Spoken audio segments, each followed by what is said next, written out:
আগের সরকার মা মাটি মানুষ বলে মাকে মাটিতে মিশিয়ে দিয়েছে। এ বলছে ওকে চোর, ও বলছে ওকে চোর। আমি আবেদন করব মাননীয় স্পিকার স্যারের কাছে যে ওনাদের একটু চেয়ারটা আলাদা করে দেওয়া হোক। কোনটা কালীঘাট তৃণমূল আর কোনটা নিমতলা ঘাট তৃণমূল সেটা আলাদা করে দিলে আমাদেরও তাদের সমালোচনা করার সময় সুবিধে হবে কোন দিকে আঙুল তুলবো।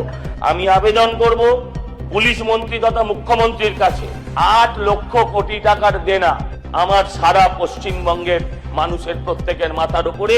আমি আপনাদের কাছে আবেদন করব এই আগের সরকারের যারা সদস্য সমর্থক ছিলেন পঞ্চায়েত থেকে শুরু করে মুখ্যমন্ত্রী অবধি তাদেরকে ভালো করে ঝাড়াই পোছাই করা হোক।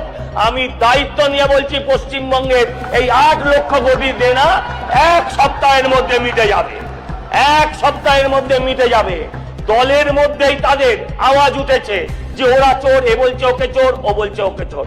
আমি আবেদন করব মাননীয় স্পিকার স্যারের কাছে যে ওনাদের একটু চেয়ারটা আলাদা করে দেওয়া হোক। কোনটা কালীঘাট তৃণমূল আর কোনটা নিমতলা ঘাট তৃণমূল সেটা আলাদা করে দিলে আমাদেরও তাদের সমালোচনা করার সময় সুবিধে হবে কোন দিকে আঙুল